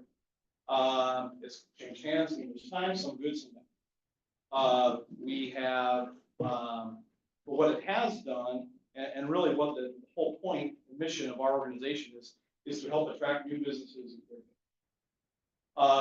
Packing, whether you like it, whether you don't, has done it. Packing has given people, families, been able to raise their families, send their kids off to college. We've attracted new people to our community. We are 8,000 strong and growing, 3% to 5% clip a year. The industrial park itself has been, was manicured first in the eighties. So for the adjacent landowners, your points are certainly important, but that industrial park has been, land has been being sold, and the thoughts for this are long thought by our organization, the city, and several other people. This has been an industrial. It is literally named Perry Industrial Park. It's not light industrial park. It's not medium industrial park. It's not heavy industrial park. I personally have pulled every single business that's out there today. Some of the most vibrant businesses in Iowa and the Midwest who have been part of the meetings with JBS and have had asked their questions and have not had letters of support in front of us today to support what's going on in the park, including a company that has not yet broken ground. It's an international. We stress and strive. We have marketed, Laura, I know you and I have talked directly numerous times about attracting projects to the park, including JBS. And I personally do not feel like the addition of this ultra modern $140 million plan is going to detract from anybody out there. I really don't. The only part in the future, your sales and your sales efforts will be geared to companies who are okay with it. If somebody doesn't have, if they're going to develop in the future, they're going to know that what they're getting and who their neighbors are. They just are. They're gonna know I told them we're moving any smell. Well, no, you're not gonna tell them. I am gonna tell them. They're gonna tell them. Well, Won't be smell. right. Well, and in here, our city is implementing policies that will help, to mitigate that. In Marshall, they have a smell hotline. This is no kidding. And there's a city council member who directly answers this hotline that plants in his ward. And anytime there's a smell, they answer the call and the city, and they have to address it with JBS. 9 times out of 10 from the city councilman's mouth, 9 times out of 10, the smell is not from JBS. The smell is from hog manure, chicken manure that somebody has spread on the farm, which is a common practice. Okay. So they are cognizant of this. If anything, we have belabored it to the point where they are readily aware and have a little rendering even from their considered process. Okay. I have personally, and Tom, Jeff, Eddie have met with companies and to try and get a company like them to our we spent all of last year trying to convince some in the city that pork packing is inherent in our care. And as Tom had mentioned, JBS was our #1 partner. Through friends, through the industry, we have let them know that we wanted them. And I look at right in your faces, we want you. You are the #1 company and we pulled and we studied everything. The #1 company that we wanted to come to Perry. And that was a time when we thought they would potentially buy the Tyson. Guess what? Tyson's not selling. We tried, we've had meetings. Sven personally has had more meetings with Tyson than he probably holds to account, and they are not selling. But guess what? Tyson is not JBS in a lot of ways. Okay. All of the conversation we've had here tonight has forgotten probably one of the most crucial elements that's important to Perry is the people. We have there last year with the Tyson plant going out, there were 1,200 people out of work. Okay, by July. 1,200. 600 or 650 of those were our fellow citizens. They're still looking here. I'm a commercial banker, Raccoon Valley Bank by day. I have several clients who work at the plant. Their families have had to adjust. Their families have had to commute as far away. Some people have apartments in Waterloo that they work for the week at Tyson. They transfer with Tyson, Waterloo. Some transfer with Storm Lake. Some are commuting back and forth every day to help make ends meet for their family during this time. JBS offers, and I know they don't like when I compare them to Tyson, but that's what we do. JBS wage and their average wage at the Tacoma plant is over $25 an hour. Okay, they're gonna raise, to the chagrin of maybe some local businesses, but they're gonna likely raise the average wage of especially an unskilled or semi-skilled job here in Perry, but the first day that they're in operation. Okay, what else makes them unique for the workers? About a month ago now, maybe a month and a half ago, they passed a defined benefit pension plan for packing employees. I can tell with some faces nobody can do that. Why is it important? There hasn't been a pension plan offered to a pork packing company or employees since the 80s. I worked for Principal Financial Group before I came back to Perry to work. I remember when they froze the thing, right? And this is an insurance company, very rich. And so they have benefits. They talked about free community college for the employees, for their families. They promote from within. They want people to rise above their station. They prefer that they work at the plant and continue to help the company. They can transfer within the company. They donate to food banks. They're very generous. Our food pantry utilization statistics since the Tyson plant closure, since the went out of business, is through the roof. I wish I could quote them directly, but it's like 1,000% increase since before the Tyson plant closed. I have this speech here to tell you that we are an agricultural. Sometimes in ag, it's not. When the steam plant closed downtown, my family moved to Cedar Rapids. And Cedar Rapids is the city of Tyson. Pardon? When what closed? When the Alliant Energy steam plant closed in Perry, in the early 80s, my dad who's from Perry, our family transferred with the company to Cedar Rapids. On the south side, ADM corn sweetener plant is directly right off of Highway 30. You ever smell corn sweeteners? If that sweet is not really the right. Now, sometimes Quick Rose is downtown and you get Crunchberry, but having lived in Perry for the last 20 years with Tyson, certainly there's, right? But maybe I can't smell, maybe I've sent out fatigue, works for me quickly, but I know that in an agricultural based town, there are smells. The Foundry has a metallus. What do I know about the Foundry? They're one of the leading employers in our community. They give back to our community. What do I know about JBS? Their hometown strong fund, and we have fact checked them in every community in Iowa and Missouri and that are around here, and they asked us. They said, "Don't just take our word for it, even though we're going to tell you. Go find out for yourself." And we did. And we have created a contract, and you can call it a contract or MOU or whatever you want to call it, with them, with the city, that is going to ensure that they are a good partner, and they are not Tyson.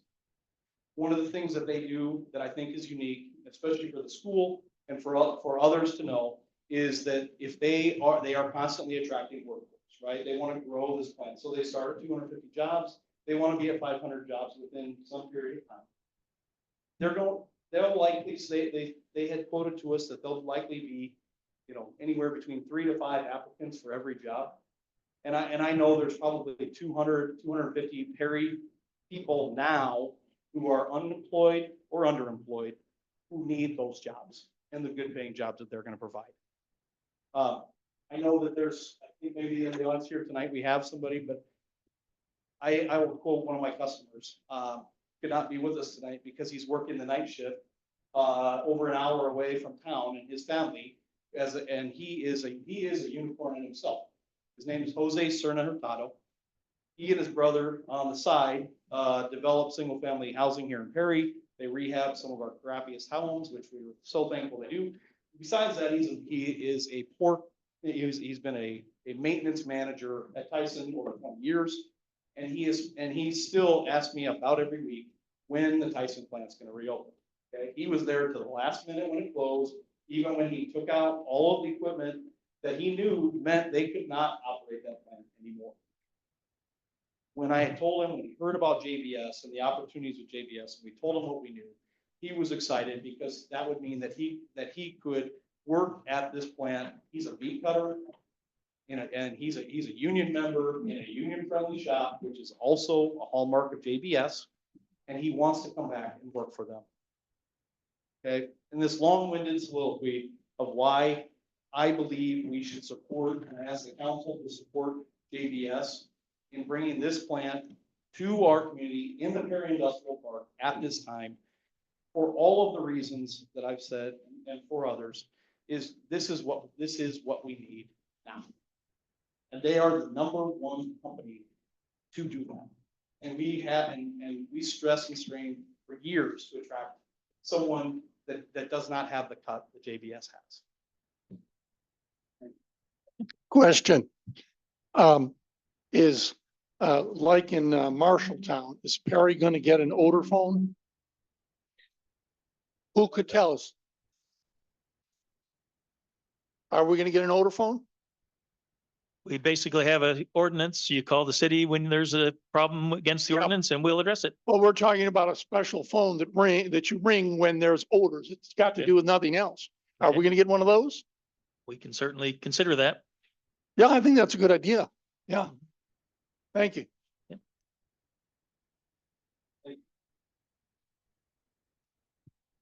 That was 10 minutes. Well, I also wanted to clarify the record. You mentioned my name as far as the recruitment of companies. I was actually not part of that. So I just want to clarify. I had hesitations from early on, and I made everybody involved in this. But I just want to clarify that point. Also, since the MOU was brought up, we are presenting something to JBS at some point in writing, just for them to understand where we're coming from, what we understood, what we learned from them. So hopefully that brings some clarity to the table. Thank you. Anyone else?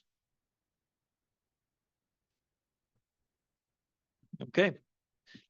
At 7:39, we'll close that public hearing. Okay, item B is a public hearing on proposed contract documents and estimate costs for repair and improvement downtown improvement phase 1. So at 7:40, we will open that discussion. Or public hearing, sorry.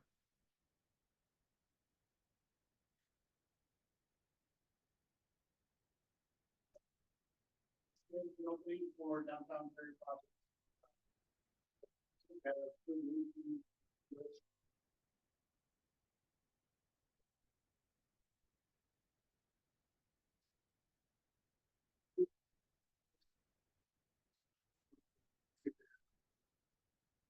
Have a little bit.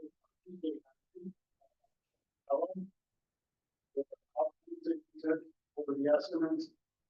We did a little bit of checking around with the other prime bidders.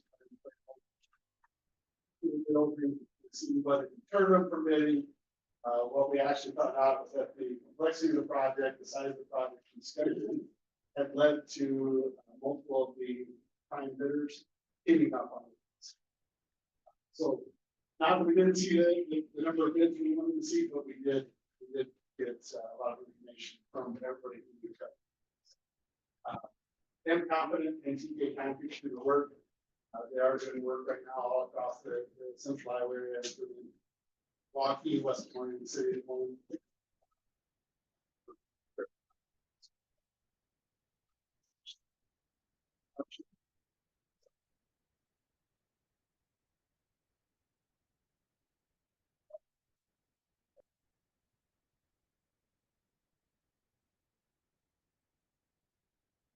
What is 0.6% of 4.225 million?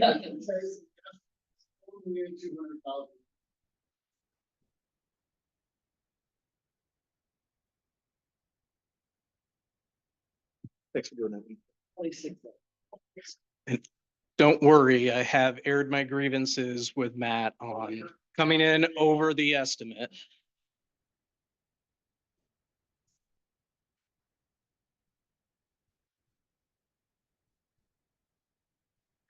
Yeah, questions, comments?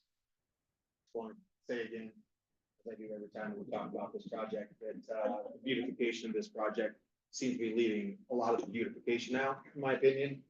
So I don't know where we go from here, but I think that we need to get somebody to do something. Wells Fargo is not participating. The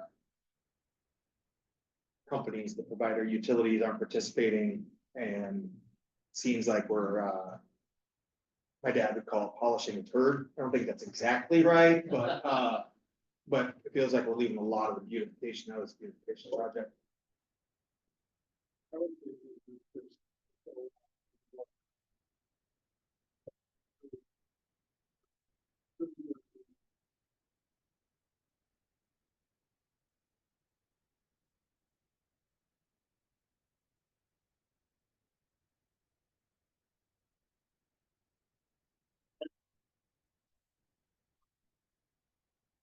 Just want to make sure I've batted 1,000 for every time we talk about this. Appreciate it.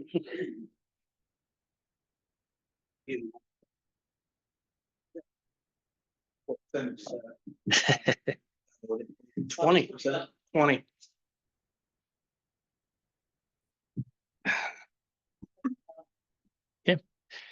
Any further comments, discussions?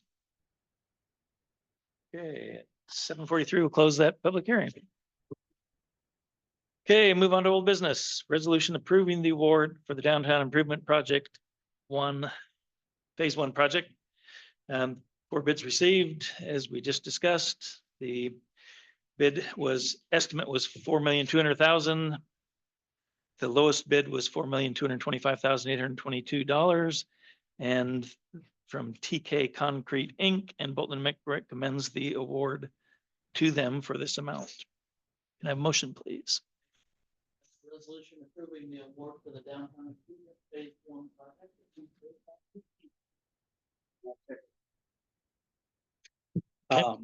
Just one more note, Matt did mention that as part of the due diligence on checking on this contractor, they had several downtown projects going on right now. One in Oskaloosa that's just kind of Osceola, one of the O towns, but so good reviews from those communities and other folks working with them. So excited for this project. It's the time frame. We get asked that a lot. I mean, if they're doing all these other projects. So how quickly will they mobilize? That was, I'm anticipating, we've not reached out to them yet, just to avoid any conflict of interest with them prior to bid. We're anticipating they'll likely start in the very near future. Funding on this project has to happen.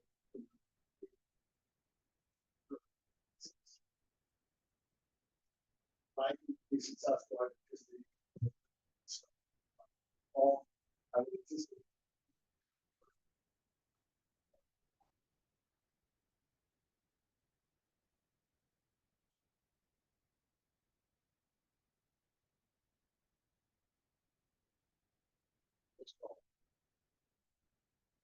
And once this is considered and approved tonight, the next step would be having a pre-construction meeting with the contractor, and that's when they would really be able to kind of give us a schedule and timeline of when they'll want to get started and get things going, so.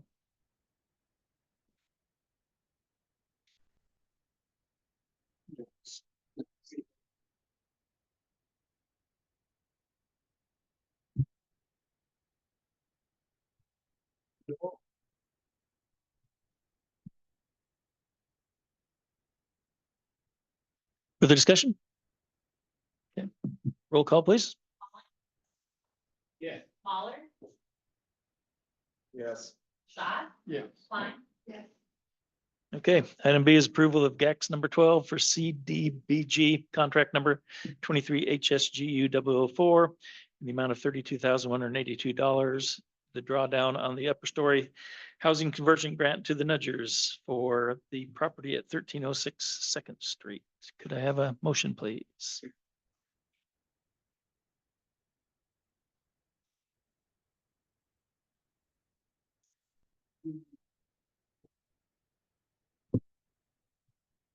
Okay, discussion?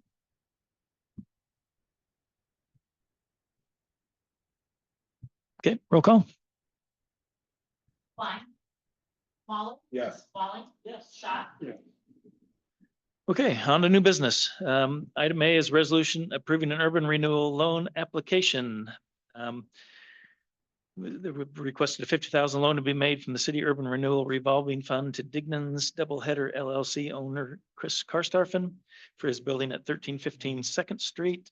$50,000 loan amount was initially reviewed. However, if the council was agreeable, Mr. Karstaffen would like to borrow 75,000, which would be approximately 25% of the renovation project costs. So could I have a motion, please? Make a motion to pass resolution approving urban renewal loan application. I'll second. Discussion, Chris, you wanna, or Molly? Okay, Yep, he's right there. but Yeah. Molly, If you have questions, I got it. Chris. Yeah. Second. This is up in between, Lucinda and, Patty. next to Meriwether Wilson.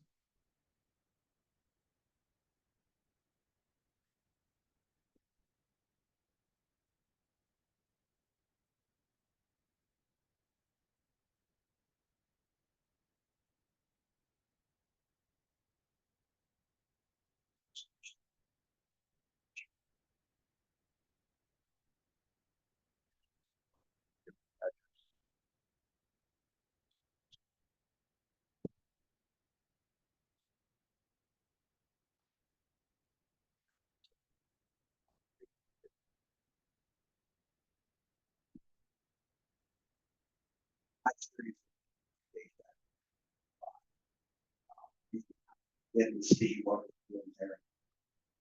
And three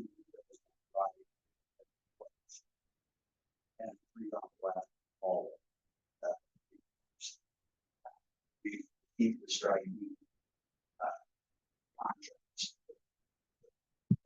Building.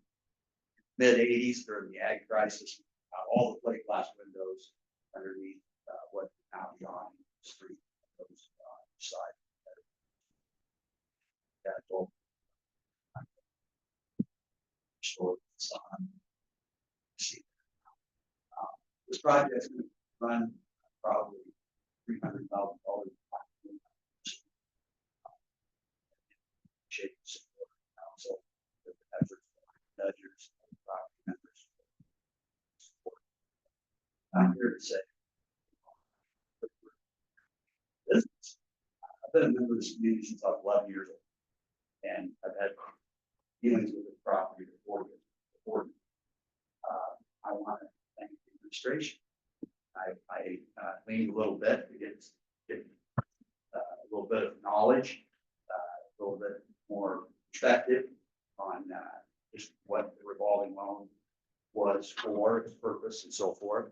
This is a complete remodel, and all the floors, all the walls, and everything. We did that in 8. So we had 9 units. We had 5 on the upstairs and 4 upstairs. I guess I learned a long time ago, when you're giving something publicly, you should tell people what you're gonna tell them, and tell them what you told them. I am really taken back because I've been out of the public speaking thing for quite some time. I did a lot of that. And by the way,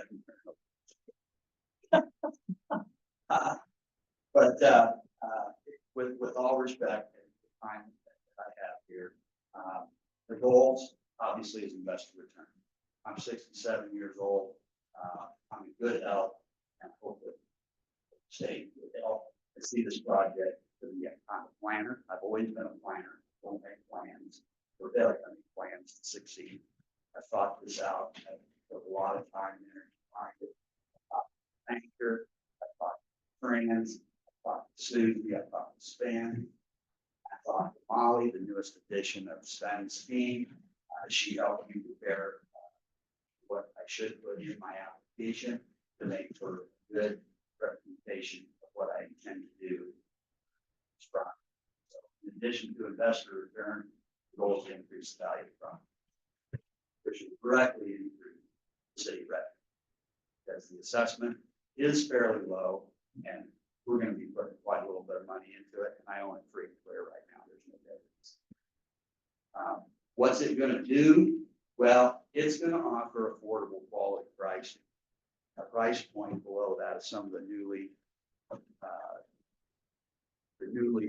built apartments on the market. Folks have they have to, bring their building compliant. Their building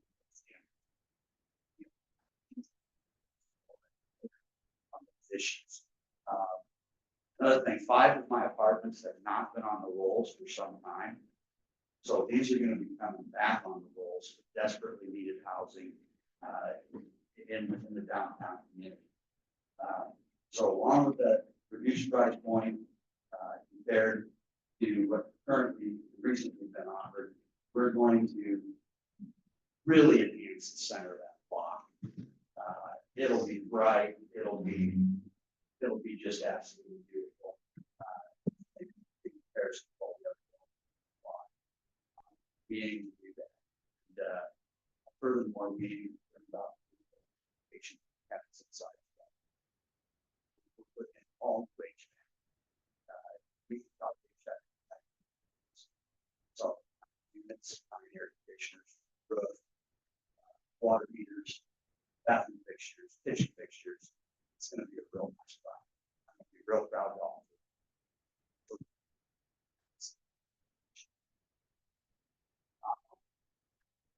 I'm happy to answer any questions. I put white space in between each short paragraph so the council members could make questions. So.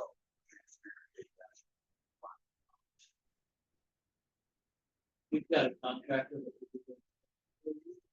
I'm going to jump.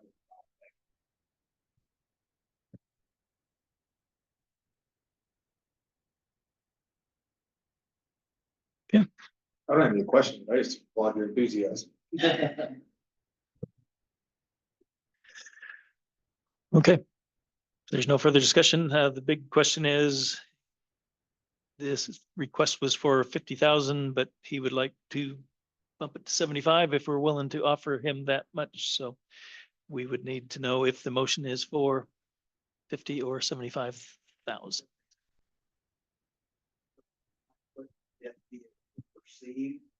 Proceed as to what.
It's never been a real policy. It's just kind of been a lot with Susie and the city administrator of kind of what we have.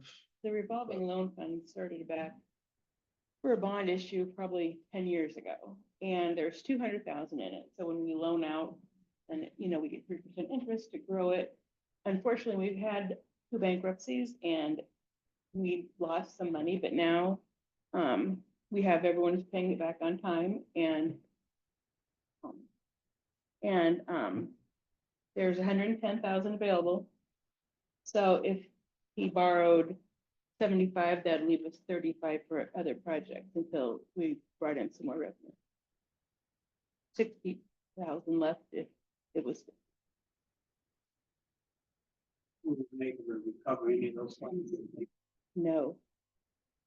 But we've updated the policy, so now there is a mortgage account against it, so, the paperwork's a little bit different than what it originally was when we started.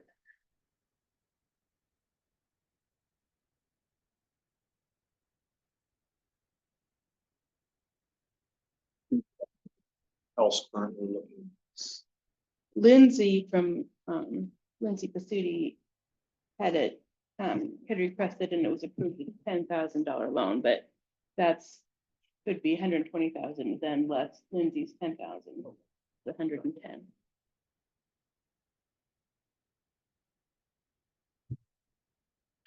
Okay. So do we want to consider 50,000 or? Amendment for this.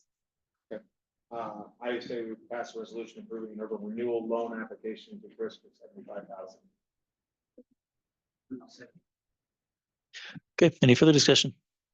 Okay, roll call. Yeah. Yes. Okay, on to ordinances.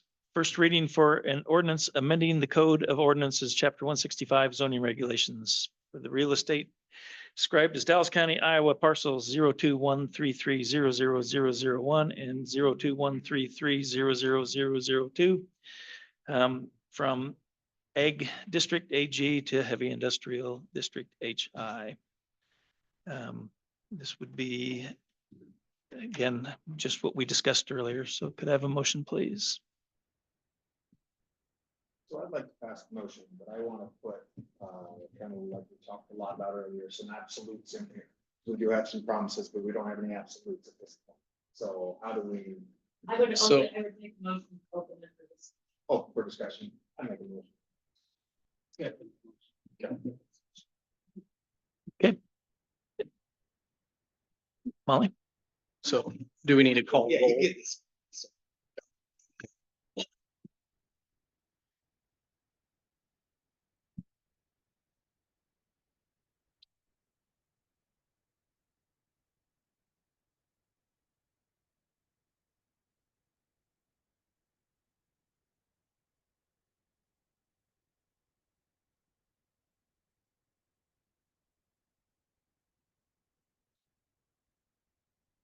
Let's review them one by one, and if you guys have more questions that you want to ask, yes, to expand on, or it might already. So, the first provision says, we can explain how the proposed location, design, construction and operation of the particular use will adequately safeguard the health, safety, and general welfare of persons residing and working in the community.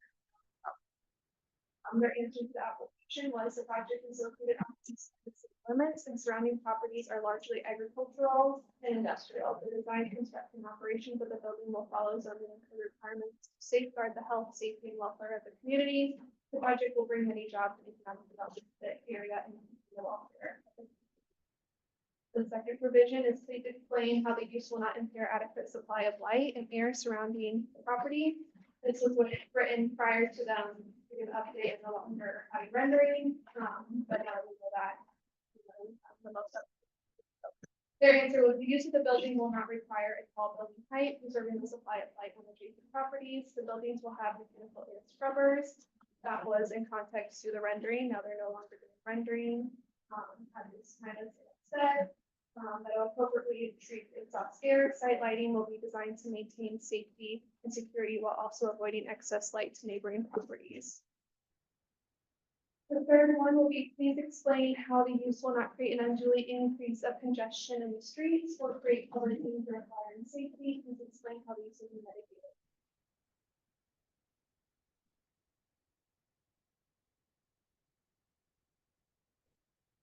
141 L Avenue on the east end of the city limits. It is not anticipated that the use will have any traffic routed through other city streets. It is designed to meet code requirements for fire and safety. The fourth provision, please explain how the use will not diminish or impair established property values in adjoining or surrounding property. The use will contribute to economic development of the city, providing jobs to local residents. The project is sited adjacent to existing agricultural and industrial areas. And the final is, please explain how the use will be in accord with the intent, purpose, and spirit of the heavy industrial district and the comprehensive plan of the city. The comprehensive plan of the city seeks to encourage the growth of businesses and industry and quality education opportunities. This use will create jobs for residents and educational opportunities for the community college tuition program. To expand on some of those, the lights do not increase light pollution. And at every site plan where there is light, I do ask them to provide, foot candles. It's like a photometric plan. When you look at those, it should always be 0 around the property border. So we'll make sure that we review that, on the city side. And then, I don't know if we really talked about this, but if Stein wants to maybe talk about the grants that we are looking at for, L Avenue, Summers Avenue, and Sisseton Street, as well as intersection improvements along Highway 141 to help mitigate that traffic.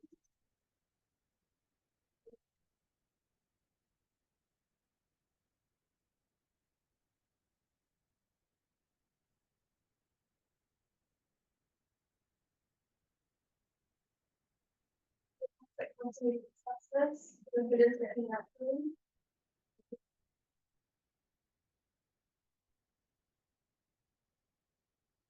I have a couple questions that I think about him earlier. Maybe Mark can answer them, I'm not sure. How many animals are we talking about annually? Like what, I know that you don't, can't even. It's 1,000 a day, per shift. And then hopefully within 2 years after starting up, second shift will be another 1,000 heads. So it'll be 2,000 a day at full capacity. It's 10 trucks is what it is, 100 for the first shift, of course, 10 for the second. Looking from 3:30 to about 9 o'clock, then animals will be arrived. There will be days will be a few more than that. And me saying that is because we will be with local farmers as well who wants to sell our animals. So we'll have a place, we'll have a goosenecks. They can bring those in and unload them there as well. So there may be a few more than that because they carry about 35, 40 head on a gooseneck versus 100 on a trailer. So most of the traffic should be done before 9 o'clock in the morning. While one shift is working. So do you think the proposed modifications to allow the there and exits entry Q141 is sufficient for the additional? Yes, as far as what's been shared from the city and our understanding with that development, that it would align with that. And then with additional concerns for any kind of queuing, the decision to move the building to the east to allow for additional queuing on the driveway within the site was the response to that as the city's trying to pursue that. We didn't want that to be an issue for anybody. So that's what that adjustment was for. And specific to traffic and then infrastructure improvements. I think 2 meetings ago, council approved a contract with Bolton and Mink to do the intersection study at Willis and 141. That will really help inform the design and approval process through the DOT for the RISE grants that we have been working on, which would make improvements to that intersection as well as pave L Avenue from that T intersection to the south, kind of just past their entrance into their site. So that's kind of the traffic side. I know Bolton Mink has been working on that, really taking into consideration phase 1 and phase 2 in that design and making sure that it's all designed for the traffic volumes current and possible in the future. And then just kind of as a side, I know when it comes to the extras or the caveats, that would likely be something that we would have the conversation with on the development agreement. That will be another part of this process. But totally able to have those conversations to help inform that development agreement process, but it makes it, I think, a little bit cleaner in the communication and tracking when it's in a development agreement versus part of a zoning change. So.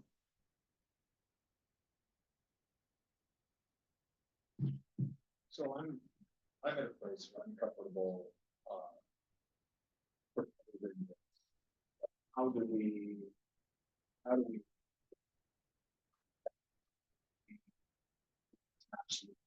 The future. Does that happen now? Does that happen? Three, where do we, Liz, do we? Yeah. do we get smarter? So Dewey's gonna have to back me on this. I would say that you would make a motion to approve the first reading, of being approved with the understanding that a development agreement will come with the absolutes that the council is requiring. And then if those absolutes don't occur, am I on the right path doing? Or it could also be general with the development agreement to be negotiated and then work through that for the development agreement process. My biggest concern is that we don't get ourselves in a position where our hands are tied in the future. I can tell, just my gut instinct, this is not gonna be a problem today or tomorrow, or maybe even 10 years down the road. I don't want somebody to be sitting here 20 years from now, wondering what we were thinking when we passed this. So, for right now, what we got before you is just the zoning change. Right. Okay, so go ahead and approve the first reading tonight, and then, as was mentioned, any of those other details, you're gonna have to put those in separate agreement. Because that won't be a part of your building. Can we pass the zoning for heavy without rendering? Is that being worded that way? Is that? What? And I wasn't asked that question before the meeting tonight. Okay. I don't think, I'd have to look a little closer at what the ins and outs are as far as moving. So- rendering part of that, what that process would look like. Maybe Is- Molly's already looked into that, I don't know. As I have read the zoning code, I think it states that there must be separate council approval for, or council permission approval for those A through H activities in heavy industrial. So, I can certainly look at that. Yep. So we can do that tonight, and then if we don't have it 100% right, we can amend it before we do second and third readings. Is that correct? Thank you.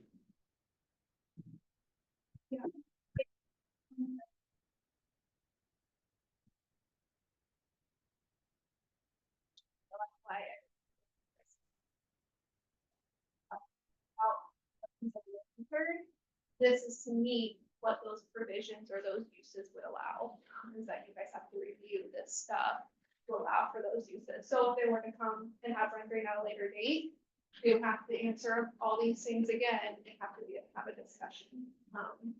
But certainly could do a development agreement with specifications and all those things. Well, I feel comfortable saying, I propose we pass first reading for ordinance, amending the code of ordinances, chapter 165 zoning regulations. But you add the stipulation of no rendering and odor mitigation in the future. Okay. Okay, any further discussion?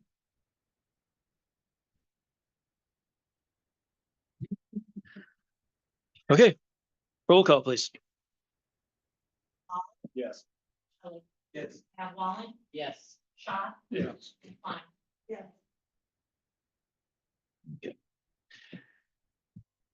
Okay, anything else before adjournment?